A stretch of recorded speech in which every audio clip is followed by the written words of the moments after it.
Welcome to the Good Old Days of Radio show. This is John Tefteller, your host. It's Thursday and time for more monsters. Yes, more monsters for you on Thursday. Thursday is Monster Day. This one is a really wild and crazy broadcast. Peter Lorre stars in it, and of course Peter Lorre can just really act great. And he's always creepy and always weird. It's an episode of a show that was a summer replacement show called Mystery in the Air. And it aired in the summer of 1947 on the NBC network. The particular broadcast that they do on this one is called The Horla, which is a famous tale of a Frenchman tortured by an invisible creature. And just be very aware when Peter Lorre starts talking about the Horla, exactly how he pronounces it. In any case, it's a fun show. Enjoy.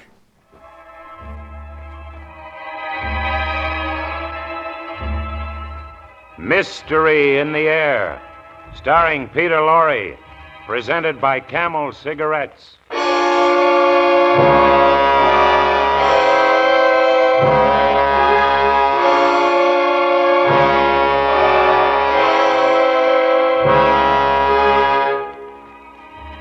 Ladies and gentlemen, there are two kinds of stories.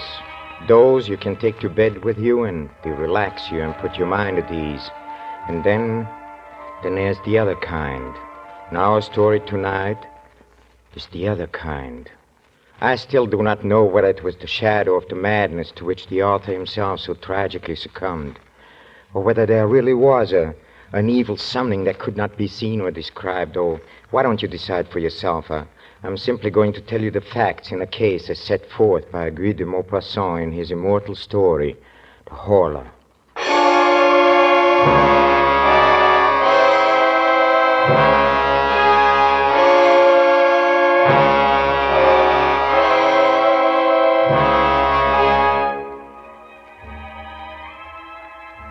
Each week at this hour, Peter Lorre brings us the excitement of the great stories of the strange and unusual, of dark and compelling masterpieces culled from the four corners of world literature. Tonight, The Horla by de Maupassant. Mystery in the Air, starring Peter Lorre, brought to you by Camel Cigarettes.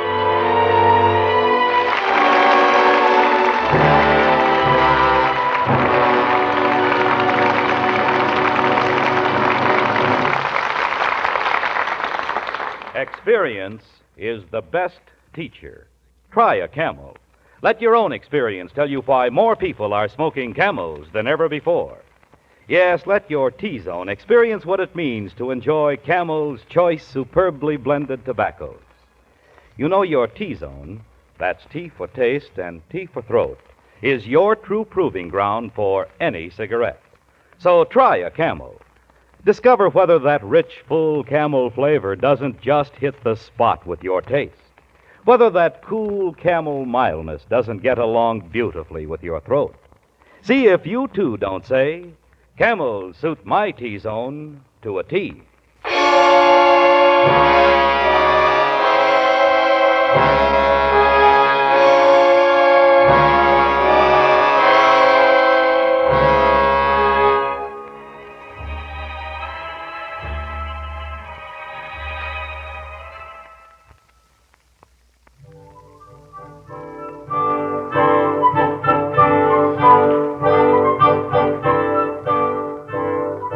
May 8, 1889.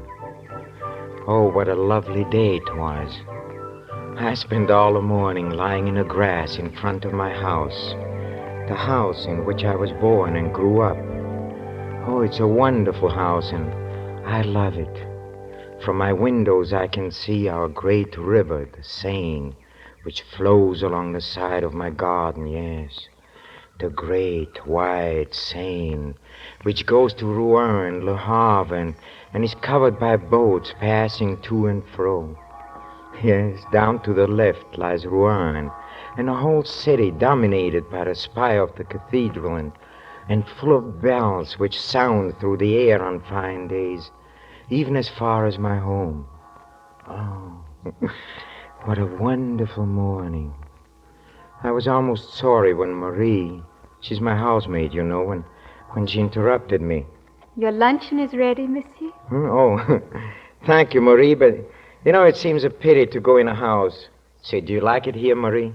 Oh, yes, sir. I like it very much. Yes. I love to watch the boats go by on the Seine. Oh, you do, huh? So do I. See that one? That big schooner, and it's being pulled by... Look, what a little tug. Oh, look, it's no bigger than a fly. Isn't it beautiful? So clean and white and Yes, shiny. all white, yes, and she's a three-master, Brazilian, I think, yes. Yes, I can see the flag. It is Brazilian.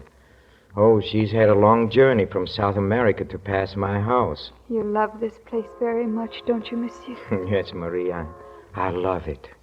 I can feel those deep roots which attach a man to the soil on which his ancestors were born and died, and to the villages, yes, to the atmosphere itself.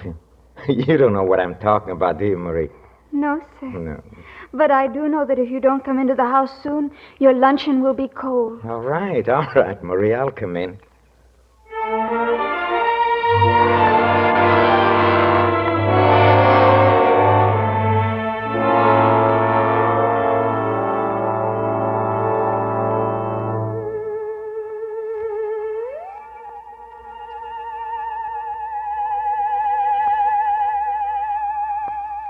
May 12th. For some reason, I've had a slight feverish attack the last few days, and I feel low-spirited and ill. I have continually a horrible feeling of impending danger, an apprehension of some coming misfortune or of approaching death. I've never experienced anything like this before. If it continues, I think I'll have to see my doctor.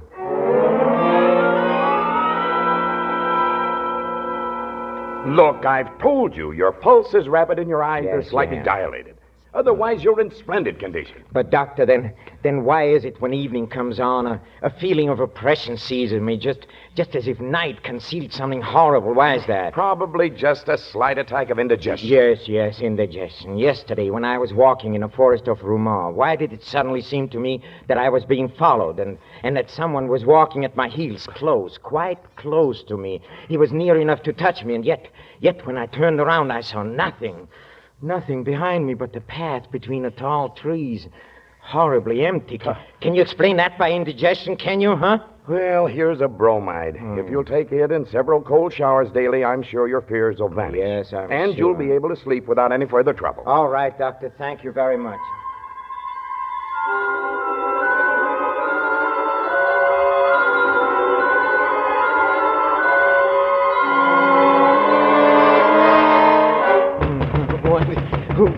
Who is there? It's I, Marie. Oh, just a moment.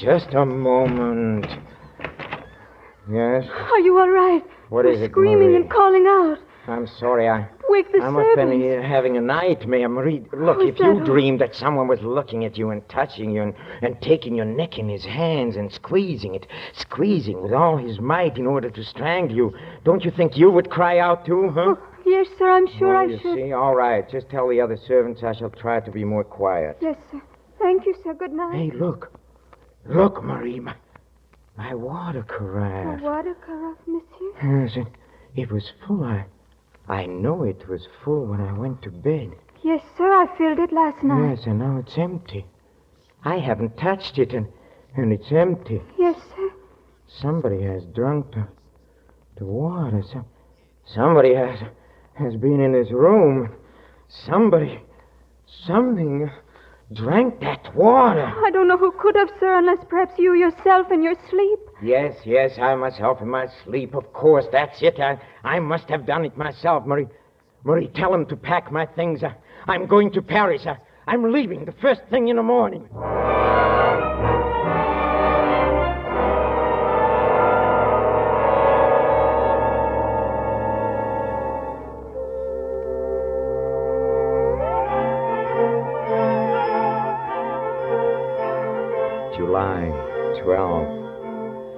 Paris.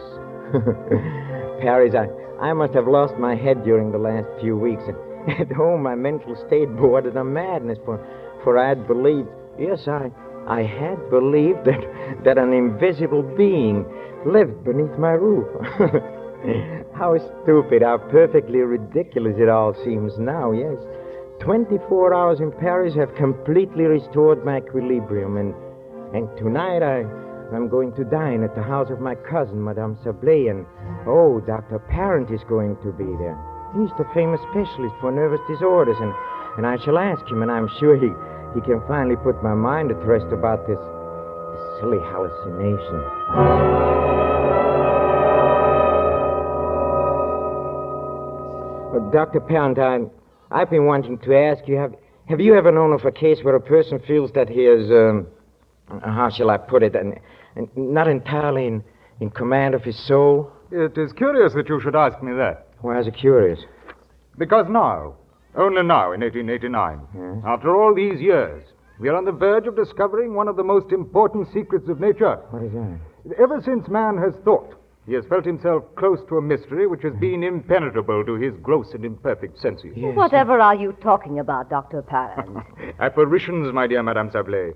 Invisible spirits. Yes, Oh, you doctors. You're always being mysterious. Oh, not at all.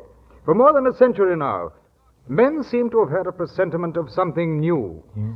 Mesmer and some others have put us on an unexpected track, and we have arrived at really surprising results. Oh, you're just trying to frighten us. Not at all.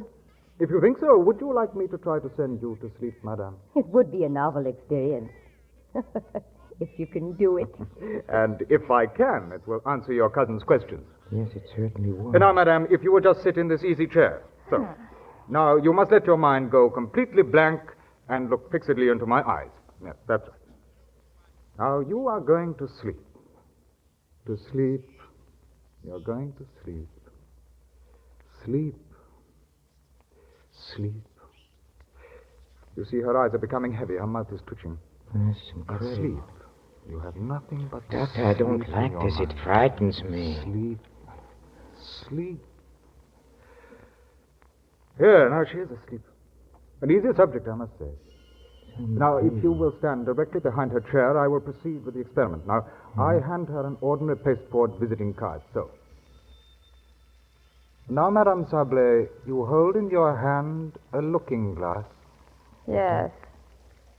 I'm holding a looking glass. What do you see in it? I see my cousin standing behind my chair. Doctor, What is he doing? He is twisting his ear. but Doctor, she cannot see me behind her by looking at a piece of cardboard. No, of course she can't. She sees you through her mind. Or someone's mind. This troubles you, doesn't it? Yes, it troubles me. But it answers your question. No. No, it does not. That's common knowledge, Doctor. It's an axiom that human beings can be dominated by human beings, but what if a human being is dominated by something, by something else, I mean? Something not human. What then, Doctor?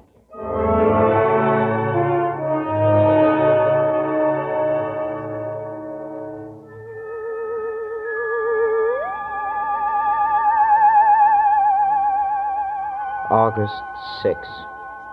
I'm back at home. Yes, now I know it's useless to struggle. Useless. Somebody possesses my soul and dominates it.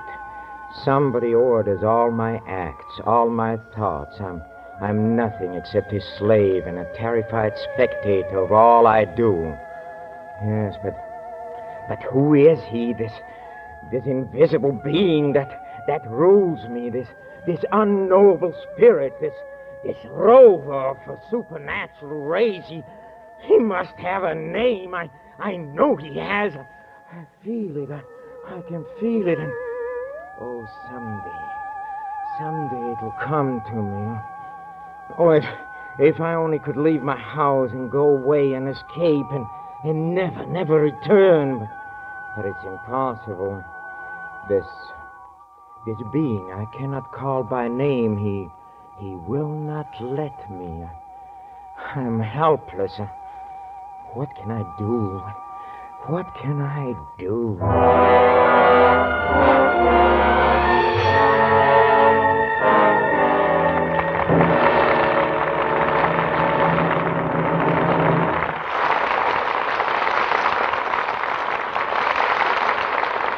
In a few moments, Mr. Peter Lorre will bring us the climax of tonight's Mystery in the Air, when Camels present Act 2 of the Horla. Experience is the best teacher. Even thousands of years ago, that was an old saying. Today, sports champions like polo star Cecil Smith are living examples of its truth.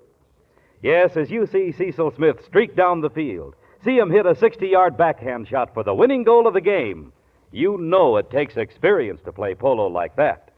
As Cecil Smith himself said, experience is the best teacher in polo, and in cigarettes, too. During the wartime cigarette shortage, I smoked any brand I could get.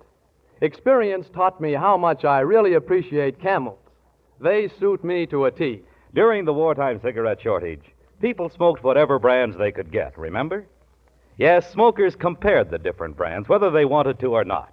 People became experts in judging the differences in cigarette quality.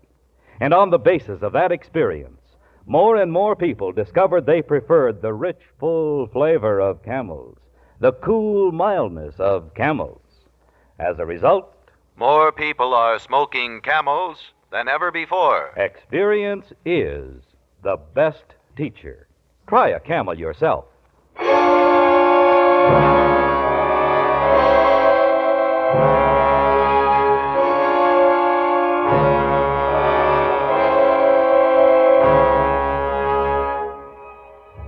Now back to de Maupassant's terrifying story of a man obsessed by the idea that he is dominated by an invisible being.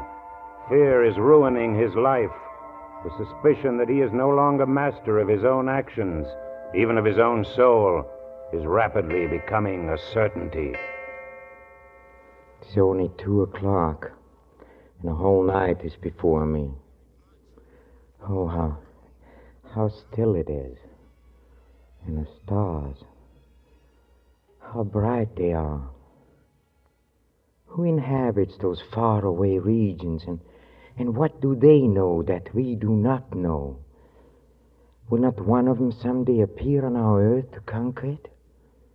We are so weak, so defenseless. And what was that? I heard the rustle of paper, yet there's no wind. Absolutely no wind. There. It's that book, yes, the one on the table under the lamp. Oh, it's incredible. The page has turned. The page lifted itself up and fell down upon the others as if a finger had turned it over. My armchair appears empty, but no, it isn't. No, he is there. I know he is. Sitting in my place. He's reading.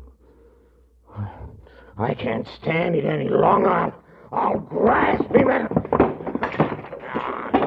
He ran away. He ran away before I could reach him. He ran away and the window closed after him. He's afraid of me. He's afraid of me. What do you call yourself, you evil shade? Whatever it is, someday I'll catch you and crush you. Monsieur, oh, monsieur. What? We heard the noise and we wondered. Another nightmare, monsieur. No, it's not a nightmare. I was awake. Tell me, Marie, do you believe in invisible things? Invisible? Yes, invisible beings that dominate you. Well, I read an article about that in the paper today. What did it say? That somewhere in Brazil, I think, people are frightened, leaving their houses, saying they're pursued by invisible beings which feed on their life while they're asleep. Yeah? Like vampires, you know. Marie, that is where he came from. Oh, monsieur. Don't you remember The day we saw that little tug pulling that big Brazilian schooner up the river? Yes. Remember, she looked so white, all white, and he was on board. Yes, he came from there where his race originated, and he saw me, and he saw my white house, and he sprang from the ship. Oh, now I understand. And don't you? Don't you? No, monsieur, I don't. No, you couldn't. It's all right, Marie. Go to bed. There's nothing wrong. Don't worry anymore. Go back to sleep. Go.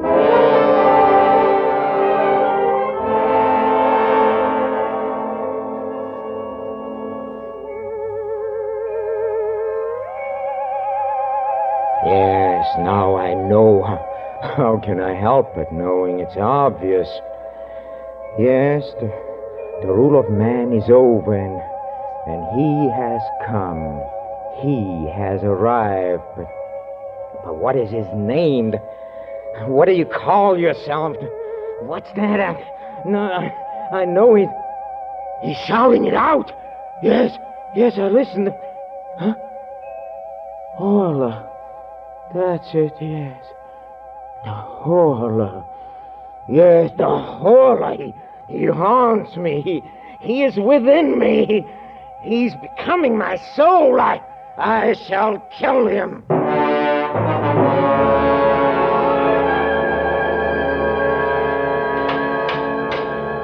There, monsieur. What? The iron shutters on the windows and door complete. All right. Well, why anybody wants half-inch iron shutters in their bedroom is more than I can see. Well, at least it'll keep everything I out. don't want to keep things out. I want to keep something in. Never mind. If you're finished, you take your tools and go. My housekeeper will pay you. Yes, monsieur. Good day, monsieur. Good day.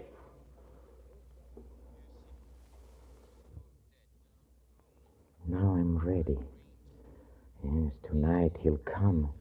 But tonight I'm ready for him. I'm ready for him.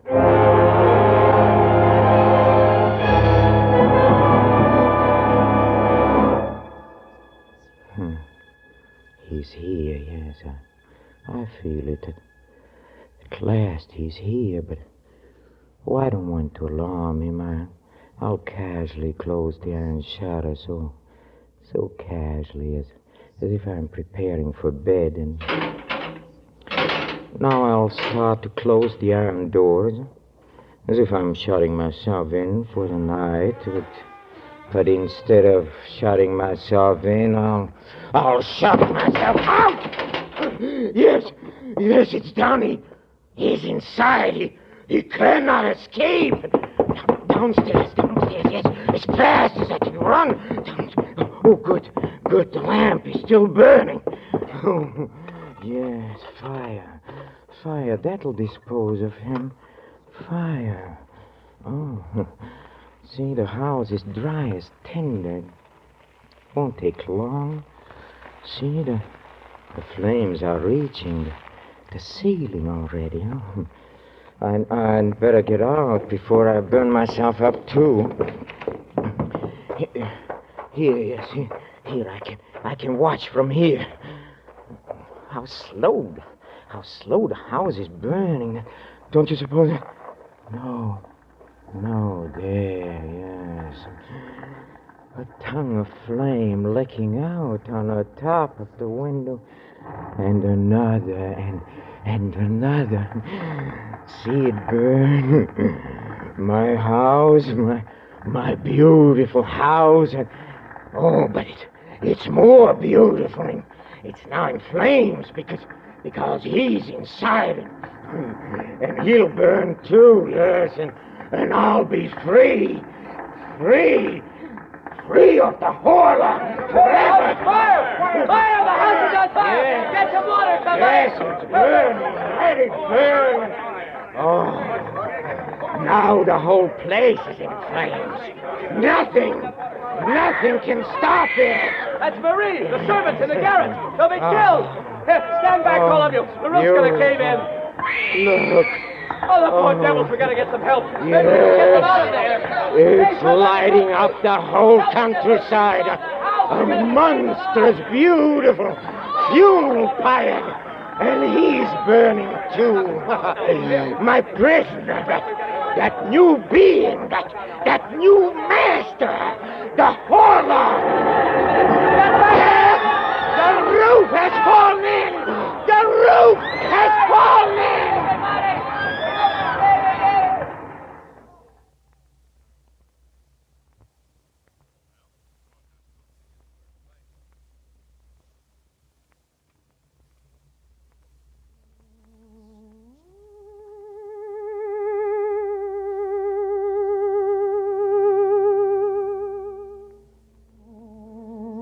'Tis over. That is the end for him. He's dead.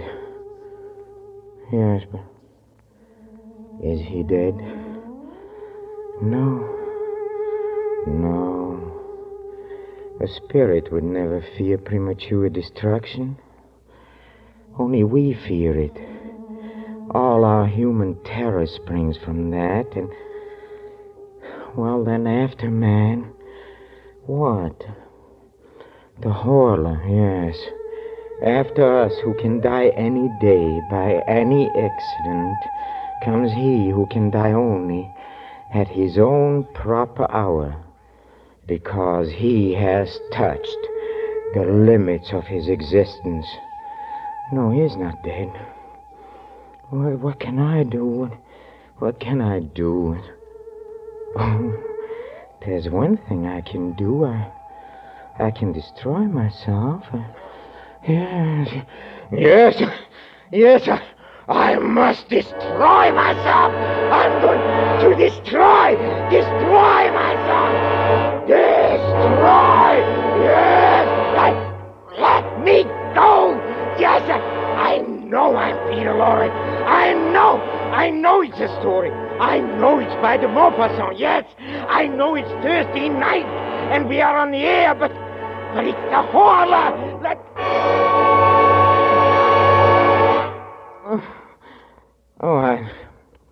I beg your pardon.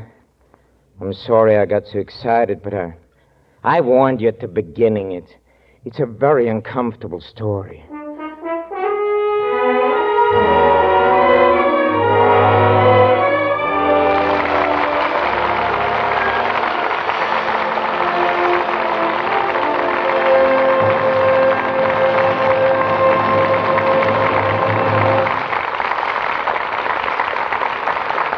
The makers of Camel cigarettes send free Camels to servicemen's hospitals from coast to coast. This week, the Camels go to Veterans Hospital, Northampton, Massachusetts, USAAF Station Hospital, Boca Raton Field, Florida, U.S. Naval Hospital, Bremerton, Washington, U.S. Marine Hospital, Galveston, Texas, and Veterans Hospital, Augusta, Georgia. According to a nationwide survey, more doctors smoke Camels than any other cigarette. 113,597 doctors living in every state in America were questioned by 3 leading independent research organizations. What cigarette do you smoke, doctor? Was asked. The brand named most was Camel.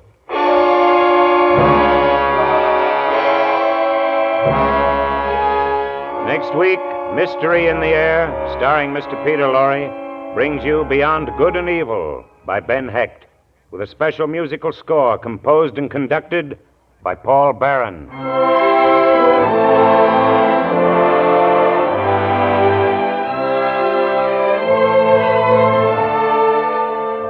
Mr. Pipe Smoker, do you know why more pipes smoke Prince Albert than any other tobacco? Well, just try a pipeful, then you'll know. Just taste the extra rich, full flavor of PA's choice tobacco. See if you don't prefer Prince Albert's cool mildness. Prince Albert is specially treated to ensure against tongue bite. Crimp cut to burn slow, smoke cool. Yes, Prince Albert is specially made for smoking pleasure. See if you don't enjoy your pipe more with Prince Albert. Be sure to listen to Prince Albert's Grand Ole Opry Saturday night for a half hour of folk songs and humor with Red Foley, Minnie Pearl, Rod Brassfield, and the rest of the Opry gang. And as Red's special guests, those musical Denning sisters. Remember, Prince Albert's Grand Ole Opry, Saturday night, over NBC.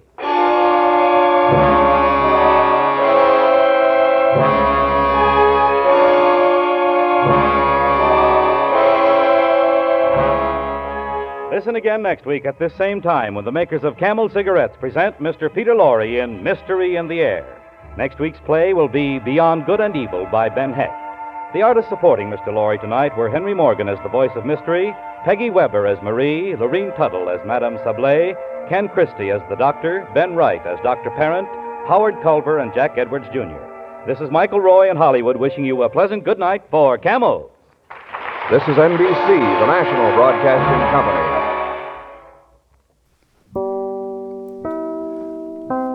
All right, wasn't that a great tour de force performance by Peter Lorre? Peggy Weber, who's in that, was very young at the time. I think she was like 18, 19 years old. And she did an interview with me a few years ago for a different project. And she recalled working with Peter Lorre on this show and made it a point to point out, which I did warn you about at the beginning, how Mr. Lorre pronounces the word Horla and how he makes it seem like something a little different than what it actually was. So anyway, that's the amusing part of that. So that was the More Monsters show for this week. We'll have more monsters next week. In fact, next week we have giant worms. So monster worms coming to get you. And on Tuesday, we'll see what we do for Tuesday and Comedy Day. It might be comedy, it might be something else. So until then, this is John Teftiller in the Good Old Days of Radio Show saying thank you for listening.